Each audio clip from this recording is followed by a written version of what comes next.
주님 성령 주님 사랑합니다.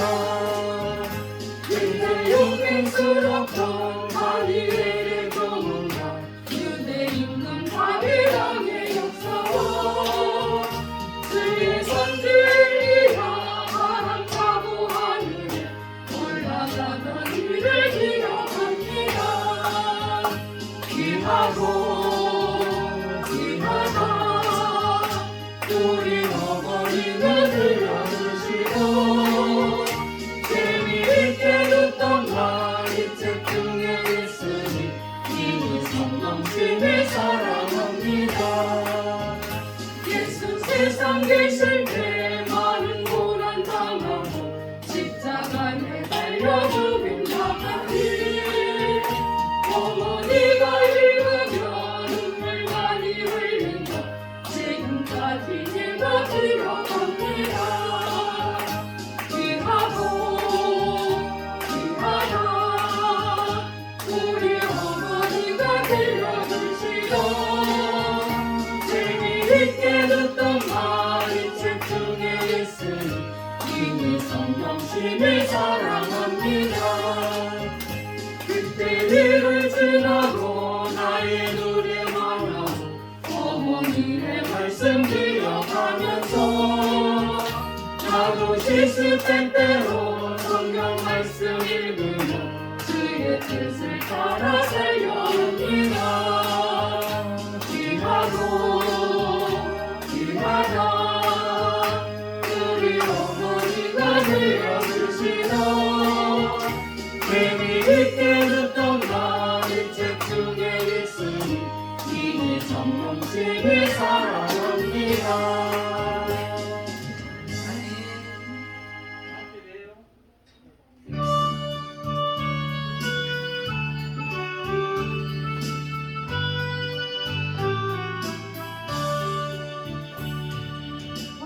어머니의 넓은 사랑 귀하고도 귀하다.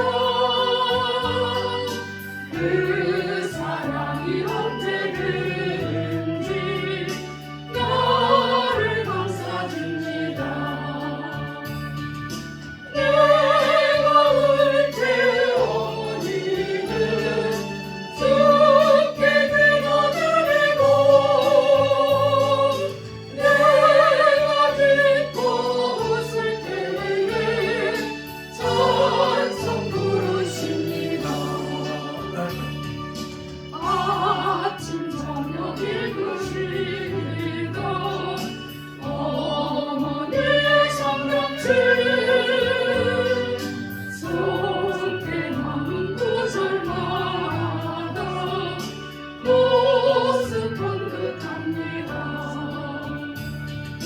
읽는 저는 누구든지 영생 하늘 하늘에 흘려주신 귀한 말씀 이제 힘이 됩니다. 홀로 누워 괴로울 때 뱀에 닫아진 집에 부르시던 찬송 소리 귀에 살아옵니다. 환성에서 샘물 나고 황무지에 꽃피니 예수님과 동행하며 두려울 것 없어라. 온유하고 겸손하며 올바르고 굳세게 어머니의 뜻을 들으러 보람있게 살리라. 폭망하는 세상에서 선한 싸움 싸우라. 생명신의 구름도 길이 함께 살리라.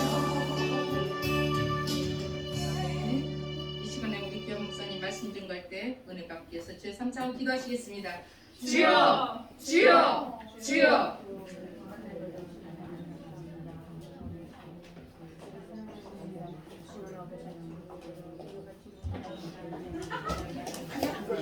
하나님 인도하시옵소서. 주시옵시고 하나님 축복을 하시고 은혜를 하시고 건강을 바라보시옵소서. 하나님 예수의 피로 붙잡아주시고 인도하시옵소서.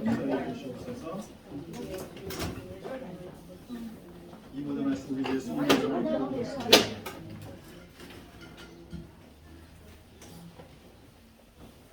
사도신경으로 신앙 고백하시겠습니다. 전능하사 천지를 만드신 하나님 아버지를 내가 믿사오며 그 외아들 우리 주 예수 그리스도를 믿사오니 이는 성령으로 잉태하사 동정녀 마리아에게 나시고 본디오 빌라도에게 고난을 받으사 십자가에 못 박혀 죽으시고 장사한 지 사흘 만에 죽은 자 가운데서 다시 살아나시며 하늘에 오르사 전능하신 하나님 우편에 앉아 계시다가 저리로서 산자와 죽은 자를 심판하러 오시리라. 성령을 믿사오며 거룩한 공예와 성도가 서로 교통하는 것과 죄를 사하여 주시는 것과 몸이 다시 사는 것과 영원히 사는 것을 믿사옵나이다. 아멘. 할렐루야. 오늘도 좋은 일이 넘쳐납니다. 우리 옆 사람 같이 한번 고백해 볼까요? 하나님이 당신을 사랑하십니다. 저도 고백하겠습니다. 하나님이 당신을 축복하십니다. 우리의 믿음의 고백처럼 기적이 넘쳐날 줄 믿습니다. 우리 같이 나눌 말씀은 요나서 3장 6절에서 11절까지의 말씀이 되겠습니다. 요나서 3장 6절에서 11절까지의 말씀입니다. 요나서 3장 6절부터 11절까지의 말씀입니다. 페이지 제가 성경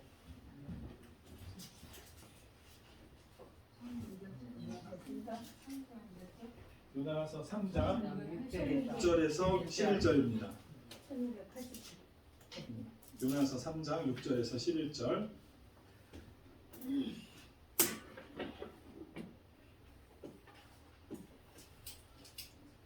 자, 찾으셨으면 다 같이 합독하겠습니다. 하나님 야훼께서 박넝쿨을 예비하사 요나를 가리게 하셨으니 이는 그의 머리를 위하여 그늘을 지게 하며 틀리나요? 네, 요나서 3장 6절에서 11절. 3장 6절에서 11절. 3장 6절에서 11절. 왜요? 네,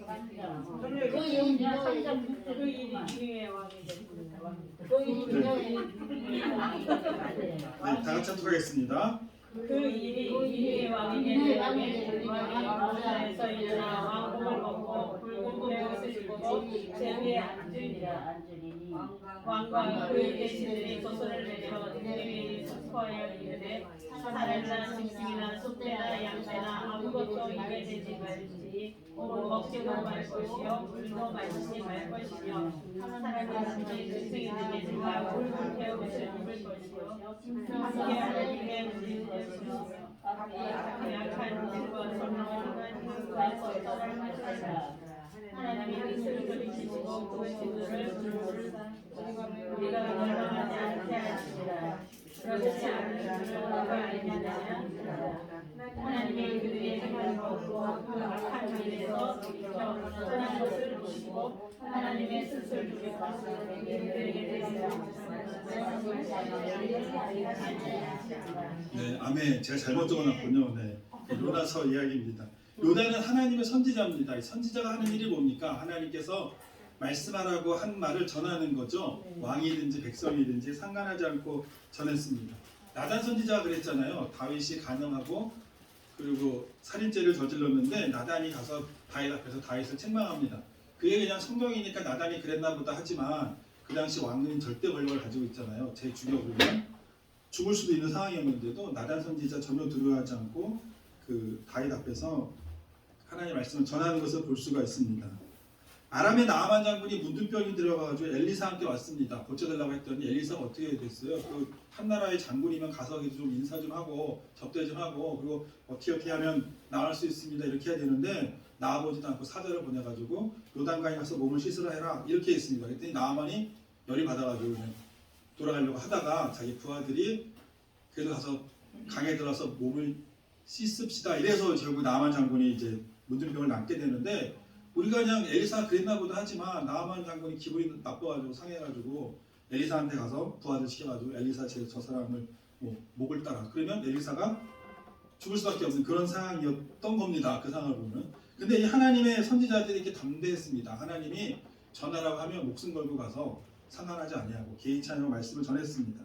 요나도 하나님의 선지자입니다. 그래가지고 니느웨로 가서 하나님의 말씀을 전하라 그랬습니다. 근데 이 니느웨가 어느 곳입니까? 사마리아에서 북동쪽으로 750여 킬로 떨어진 티그리스 강가에 세워진 아스리아 제국의 수도라고 합니다. 그러니까 그 당시에 거대한 제국, 가장 막강한 권력이 있는 나라의 수도가 바로 니느웨였는데 문제는 뭐냐면 이 아시리아 사람들이 이스라엘 나라를 멸망시켰어요. 그러니까 이스라엘 사람들한테는 아시리아가 철천지 원수입니다. 지금도 우리가 일본 사람들하고 조금 기분이 안 좋잖아요. 감정적으로 안 좋잖아요. 왜냐하면 예전에 많이 외국들이 와서 우리를 괴롭혔을 뿐만 아니라 우리가 식민지 생활을 했었기 때문에 나라를 뺏겼던 적이 있었기 때문에 별로 좋아하지 않는다라는 겁니다. 근데 이 요나 선지자가 활동했을 때는 바로 자기 세대가 멸망당한 거거든요. 그러니까 뭐 자기 부모가 죽었을 수도 있고 친척이 죽었을 수도 있고 친구가 죽었을 수도 있고 그리고 굉장히 그런 것으로 인해서 고통을 당했던 사람이 바로 이 요나 선지자입니다. 그래도 하나님께서 말씀을 전하라고 하니 가서 말씀을 전해야 되는데 혹시나 말을 전해서 니느웨 사람이 회개해서 하나님께서 진노하시기로 작정하신 것을 안 내리시면 너무너무 배가 아프니까 내가 도저히 다른 것은 다 전하겠지만 이건 도저히 못하겠다 해가지고 요나가 도망가지 않습니까? 그래서 그 당시에 땅끝이라고 여겼던 다시스로 가려고 합니다. 이스라엘에서 무려 320여 킬로나 떨어졌대요. 서울에서 부산 가신 분은 아시겠지만 보통 요새는 고속도로가 잘 닦여 있어가지고 400km 정도 갑니다. 근데 320km 바뀌니까 지금으로 말하면 8배가 먼 곳이에요. 부산을 8번 가야 됩니다. 그렇게 먼 거리까지 도망가면 여기가 땅끝이니까 하나님이 여기까지 못 쫓아오겠지 이런 생각을 한 것 같습니다. 그래서 다시스로 가는 무역선에 다 올랐다고는 그때부터 나는 이제 하나님의 손바닥에서 벗어났다 생각을 하고는 자기 시작했습니다. 배 안에서. 근데 어떻게 된 게 돼요? 갑자기 풍랑이 일고 바다가 거칠어지더니만 배가 아주 위험해지는 겁니다. 그래서 뱃사공들이 그런 풍랑을 맞이하면서 뭐 이거 어떻게 하면 좀 풍랑을 견뎌낼 수 있겠죠 생각을 했는데 가진 노력을 해도 이게 도대체 나아지질 않는 거예요. 그래서 이 사람들이 누구 때문에 이 재앙이 오는가 이 풍랑을 봤더니 예사롭지 않다. 이거는 그냥 자연이 일으키는 풍랑이 아닌 것 같다. 그래가지고 제비를 뽑잖아요. 제비를 뽑았더니 누가 걸렸습니까? 요나가 걸렸습니다. 요나가 뭐라 그래? 담대하게 나를 바다에 던지시오 그랬더니 선원들이 그래도 양심 사람을 어떻게 바다에 던지냐 이래가지고 어떻게 해보려고 했는데 도저히 이 풍랑을 견뎌나갈 수 없고 배가 파손될 것 같으니까 어떻게 합니까? 어쩔 수 없이 요나를 들어서 바다에 다 던집니다. 그랬더니 기다렸다는 듯이 바다는 잔잔해지고 큰 물고기가 나타나서 요나를 덥석 물었습니다. 그래서 물고기의 뱃속에 들어간 거죠. 거기서 이틀 동안은 요나가 회개도 안 했습니다. 굉장히 완고한 사람이죠. 고집이 센 사람이죠. 근데 3일째 되는 날 이제 요나가 회개를 합니다. 요나서 2장 7절과 9절을 보시면 내 영혼이 내 속에서 피곤할 때 내가 야훼를 생각하였더니 내 기도가 주께 이르렀사오며 주의 성전에 미쳤나이다. 거짓되고 헛된 것을 숭상하는 모든 자는 자기에게 베푸신 은혜를 버렸사오나 나는 감사하는 목소리로 주께 제사를 드리며 나의 서원을 주께 갚겠나이다. 구원은 야훼께 속하였나이다 하니라. 서원을 갚겠나이다. 다시 하나님께서 말씀하시는 곳 가서 니느웨로 가서 이제 말씀을 전하겠다라고 이렇게 요나가 회개했더니 물고기가 요나를 토해냅니다. 우리가 살 길이 뭡니까? 문제를 만나고 역경을 만나고 고민을 만나고 문제가 얽혀져 가요. 그러면 누구 탓이에요? 옆에 사람 탓이에요? 환경 탓이에요? 뭐 그럴 수도 있지만 우리가 그런 문제가 생겼을 적에 기독교인이 다른 사람들과 다르게 행동하는 것은 우리의 죄를 보는 거죠. 혹시 내 죄 때문에 그런 것이 아닌가? 내 죄로 인해서 이런 일이 생긴 것이 아닌가? 다른 사람들은 다 남 탓합니다. 다 남 탓하고 쟤 때문에 그래, 누구 때문에 그래 그러는데 우리 기독교인은 우리의 죄를 보는 거죠.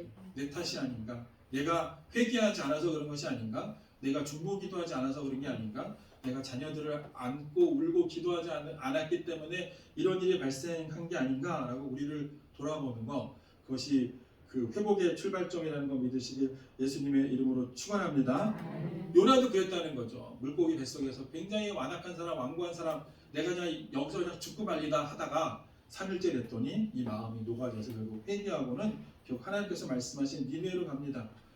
요나는 가면서도 굉장히 떨었을 것 같아요. 절대로 하나님의 말씀을 전해도 너희들은 회개하지 말아라. 그렇게 회개하지 않다가 그냥 하나님의 징벌을 받아서 다 불에 타 죽어라. 아마 이런 마음이 요나의 마음이었던 것 같아요. 어쩔 수 없이 가긴 하지만. 근데 요나가 말을 전했더니 니느웨 사람들은 회개했어요. 그래서 3장 10절을 보시면 하나님이 그들이 행한 것, 곧 그 악한 길에서 돌이켜 떠난 것을 보시고 하나님의 뜻을 돌이켜 떠난 것을, 하나님의 뜻을 돌이키사 그들에게 내리라고 말씀하신 재앙을 내리지 아니하시니라. 이 역사적인 기록을 봤더니 이 니느웨에 3번의 큰 재앙이 있었대요. 기원전 765년에 돌림병, 기원전 763년에 일식, 763년에도 돌림병이 있었다고 합니다. 그러니까 이 재앙이 그때 실제적으로 일어났는데 니느웨 사람들이 회개했기 때문에 그 재앙이 거기서 멈췄다라고 말합니다. 그랬더니 이 요나가 뿔이 난 거죠. 너무너무 화가 나가지고 이제 하나님한테 완전히 이제 뭐라 그러죠? 마음이 상한 겁니다. 그래서 혼자 앉아서 니느웨를 바라보고 있는데 그 중동 지방이 너무너무 더우니까 하나님께서 박넝쿨을 하나 요나한테 탁 자라게 하셔가지고 그늘을 싹 만들어줬어요. 지금 저희도 여름 되면 횡단보도 건널때 그늘 막 만들었잖아요. 그거 있을 때하고 없을 때하고 큰 차이잖아요. 근데 여기는 중동 지방이니까 우리보다 더 덥다고요. 근데 거기다 박넝쿨이 하나 탁 그늘 만들어주니까 요나가 너무 좋았던 거예요. 시원하다 이러고 있는데 갑자기 하나님께서 벌레들을 버려가지고 박넝쿨을 막 갉아먹게 했더니 싹 없어졌어요. 근데 요나가 또 화가 나가지고 막 분을 내고 있었더니 하나님께서 이야기하시는 거죠.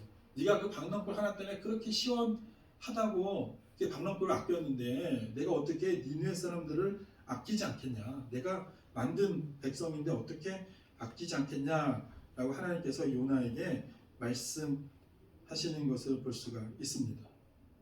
진짜 중요한 게 뭡니까? 성경에서 말하는 것은 제가 처음에도 말씀드렸지만 하나님을 사랑하는 것, 그리고 내 이웃을 내 몸처럼 사랑하는 겁니다. 에릭 프롬이 자신의 책 사랑의 기술에서 사랑이란 사랑하고 있는 자의 생명과 성장에 대한 우리의 적극적인 관심이라고 그랬어요. 하나님이 기독교인만 창조하신 것이 아니고 모든 인류를 다 창조하셨잖아요. 죄를 지었든 안 지었든 모든 사람을 다 창조하셨기 때문에 니느웨 사람들이 그 당시 유대인이 아니고 하나님을 몰랐지만 그럼에도 불구하고 하나님은 이 니느웨 사람도 사랑하신다는 거예요. 좌우를 분간하지 못하는 니느웨 사람들을 사랑하시기 때문에 하나님의 말씀을 전한 거죠. 전했더니 듣고 회개해서 하나님께서 그들에게 내리기로 한 그 벌을 돌이키시는 거, 이것이 바로 하나님의 사랑인데 이거를 누가 몰랐던 겁니까? 요나는 몰랐던 거예요. 요나는 그것을 알 수가 없었던 겁니다. 왜 그랬을까요? 요나는 자기 하나님의 진정한 사랑을 모르면 하나님이 누구신지 모릅니다. 하나님을 사랑하지 않는 자는 하나님을 알 수가 없다고 성경에서 말하고 있어요. 우리가 하나님을 안다고 이야기하는데 진정으로 우리 마음 가운데 하나님을 사랑하는 것, 예수 그리스도의 사랑을 우리가 깊이 있게 알지 못하면 하나님을 잘못합니다. 이상하게 합니다. 따로 합니다. 이게 아마 요나가 그랬던 것 같아요. 나는 하나님을 믿고 이렇게 하나님의 선민인데 어떻게 저런 니느웨 같은 사람을 하나님께서 사랑하실 수 있느냐 이거죠. 나는 이렇게 하나님께 기도하고 예배하는데 어떻게 저렇게 하나님을 믿지 않고 죄를 범하고 완전히 이상한 저런 사람들을 사랑할 수 있느냐, 하나님 말씀을 줘서 저들을 회개할 수 있느냐라는 것이 바로 요나의 생각이었습니다. 돌아온 탕자의 비유도 비슷합니다. 돌아온 탕자인데 둘째 아들이 워낙 이상해가지고 아버지한테 재산을 달라고 하잖아요. 그 당시에는 살아계신 아버지한테 유산을 달라고 하는 것은 완전히 페루나였다고 합니다. 근데 그걸 아버지가 못 이겨서 줬잖아요. 그랬더니 먼 나라 가서 허랑방탕하게 다 쓰고 나서 그 나라에서 가뭄이 들었더니 돈 떨어지고 친구 떨어지고 먹을 것 없어서 돼지치기가 되자 해서 쥐염 열매로 배를 채우려고 했더니 채울 수가 없었습니다. 그때 생각난 게 누구예요? 아버지잖아요. 아버지 집을 갔더니 하인들도 배불리 먹더라. 내가 양심이 있어서 나를 다시 아들로 받아달라고 하지 못하겠지만 아버지 집에 가서 하인이 되면 최소한 쥐업 열매로 배도 못 채우는 것보다 낫지 않겠냐 해서 아버지 집으로 갑니다. 그랬더니 아버지가 멀리서 바라보고 와서는 부둥켜 안고 반지가락지를 끼우고 좋은 옷을 입혀주고 잔치를 벌이잖아요. 그랬더니 누가 뿔났어요? 형이 뿔난 거예요. 첫째 아들이. 아니 왜 아버지는 저렇게 그 자기 창기랑 같이 재산을 다 팔아먹은 저런 둘째 아들을 받아주냐? 난 도대체 이해할 수 없다 해서 뿔이 나가지고 아버지는 나를 위해서 소 한 마리 안 잡더니 왜 저런 둘째 아들을 하고 잔치를 벌이나니까 이런 겁니다. 이 첫째 아들은 아버지를 몰랐어요. 제가 그 고3된 아들이 있는데 어마어마하게 먹어가지고 거의 100kg 가까이 되거든요. 가끔가다 제가 이제 어쩔 수 없이 카드를 줄 때가 있어요. 그러면 지카드예요. 그래서 여기서 걸고 저기서 걸고 막 먹어요. 근데 다른 거 몰라도 먹는 거 가지고 뭐라고 할 수는 없어서 그냥 내비둡니다. 근데 이상한 거 뭐 사면은 뭐라고 하는데 먹겠다는데 어떻게 하겠어요? 먹겠다는데 그 나이에 그래서 먹으라고 내비둡니다.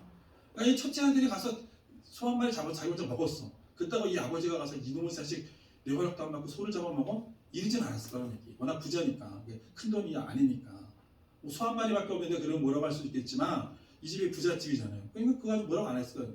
아니 첫째 아들은 아버지가 어떤 사람인지 몰랐어. 그랬더니 아무것도 못한 거예요. 제 아들은 제가 어떤 사람인지 알거든요. 제가 아무리 카드로 막 먹는 거는 긁어도 아빠가 와서 뭐라고 안 한다는 거 아니까 마구마구 긁는 거 아니에요. 먹는 거에서. 그러니까 아는 거죠. 그걸 혼내지 않는다가 안 나는. 그게 아버지를 아는 사람인데 이 첫째 아들은 몰랐어. 그랬더니 그냥 바들바들 떠는 거죠. 아버지의 사랑을 모르고 아버지가 엄하다고 생각하니까 아무것도 못하고 꼼짝 못하고 일만 한 거예요. 일만 했더니 결국은 자기는 일만 했는데 저런 아들을 할 수 있는 거죠. 진짜 이 첫째 아들이 아버지의 마음을 알았다면 어떻게 해야 돼요? 둘째 아들이 아버지가 자식 이기는 부모 없잖아요. 하도 그냥 그러니까 그래 하고 보내줬어. 그러면 누가 말려야 돼요? 형이 말려야 돼. 형이 말려가지고 몽둥이를 가져와서 이 자식아 이러면서 막 형은 때려도 어떡하겠어. 형이 때리는데 맞아야지. 둘이 싸우든 어쨌든 간에. 그래도 갔어. 그러면 누가 쫓아가야 되는 거예요? 형이 쫓아가서 붙잡고 와야 되는 거 아니에요? 쫓아가서 이놈의 자식 여기서 인생 망치려고 미쳤냐? 부모는 자식 못 이긴다고 하면은 가서 형이 가서 말리는 척이라도 해봐야지. 근데 성경에는 한 구절도 없어. 그냥 너는 가서 잘 탕진하고 와라. 나는 여기서 이렇게 하겠다 이런 거예요. 그러니까 아버지의 마음을 모르니까 아버지가 둘째 아들에서 가지는 마음도 모르는 거예요. 하나님을 잘못한 거죠. 그래서 이 지금 우리가 이 탕자의 이유를 보면 첫째 아들을 왜 저렇게 아버지가 대할까 생각할 때마다 이상하잖아요. 둘째 아들이 저렇게 창기랑 같이 재산을 다 탕진하고 왔는데 왜 첫째 아들은 왜 저러고 아버지는 왜 저러고 하는데 이 첫째 아들이 잘 모르는 겁니다. 아버지도 모르고 그리고 아버지의 마음을 모르니까 자기가 해야 될 역할도 모르고는 그냥 엄벌하시는 하나님, 엄한 아버지, 내가 아무것도 하면 혼내시는, 아무것도 못하고 그냥 일만 했던 이 첫째 아들인데 어떻게 보면 첫째 아들이 더 불쌍한 사람입니다. 하나님을 모르기 때문에. 둘째 아들도 뭐 잘했다고 볼 수는 없지만 그래도 이제 돌아왔기 때문에 그렇다는 것을 우리가 알 수가 있습니다. 그게 사랑이라는 거죠. 하나님을 아닌 게 바로 그렇다라는 겁니다. 여러분 어떻게 생각하십니까? 하나님을 사랑하고 내 이웃을 내 것처럼 사랑하십니까? 하나님을 사랑하면 하나님을 제대로 알게 되고 하나님을 제대로 알게 되면 하나님께서 무엇을 원하시는지를 알게 됩니다. 하나님을 제대로 몰랐던 사람들이 또 바리새인하고 사두개인이잖아요. 그 사람들은 하나님은 관심 전혀 없고 자기들이 영광 받는 걸 원했습니다. 그래서 금식하는 티 내지 말라 그래야 되는데 꼭 이 사람들은 금식한 티를 내고 다녔습니다.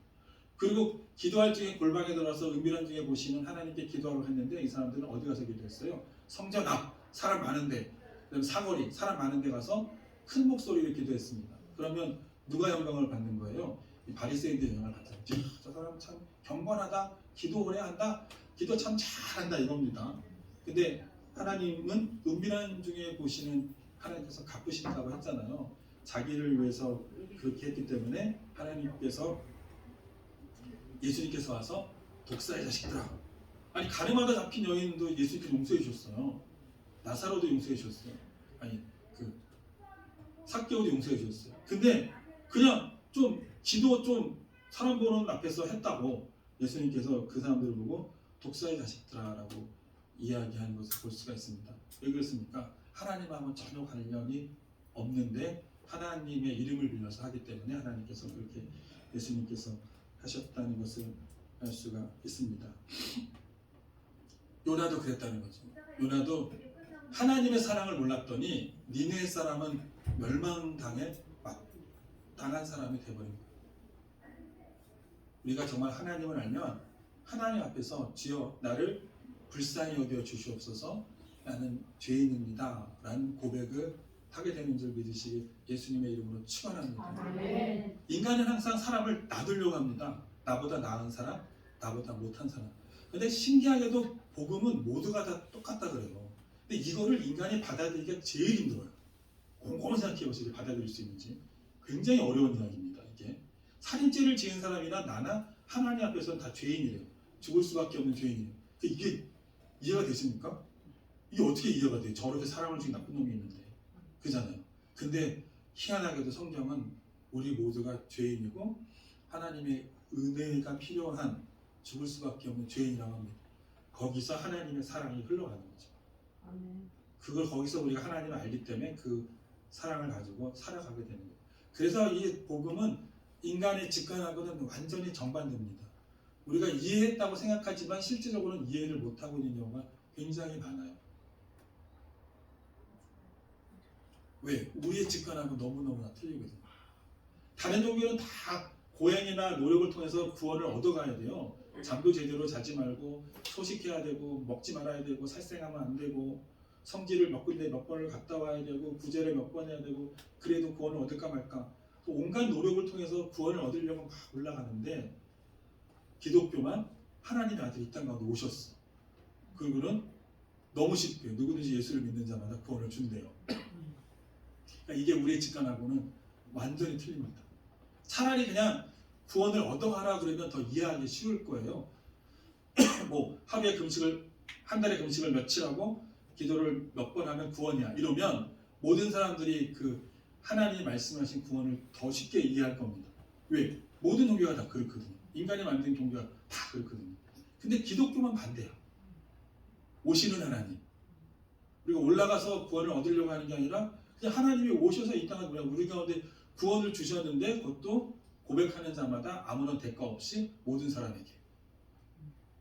그러니까 이게 믿지 않는 사람들은 이해가 안 되는 거죠. 그렇죠. 말이 되냐? 이러면서 말이 안 됩니다. 왜냐하면 우리 직관하고 정반대되기 때문에 그렇습니다. 그거를 이제 우리는 통틀어서 은혜라고 하는 거죠. 하나님의 은혜라고 하는 거죠. 그러나 여러분 복음은 진리입니다. 인간이 그렇게 만들어낼 수가 없어요. 불가능한 이야기입니다. 세상에 공짜는 없다라고 했는데 이것과 배치되는. 그래서 여러분 오늘도 우리가 하나님을 사랑하시고 우리가 하나님을 알기 때문에 이웃도 사랑하는데 요나처럼 편협하지 않는 정말 그 하나님의 사랑 안에서 또 한 주간도 승리하시는 여러분 되시기를 예수님의 이름으로 축원합니다. 우리 다 같이 말씀 생각하시면서 주여 삼창하시고 기도하겠습니다. 주여 주여 주여 하나님 아버지 오늘도 인자하시니 감사합니다. 주님 우리 가운데 주님 붙잡아 주시고 인도하여 주시옵시고 영원히 갈대같이 복음서에 강건하게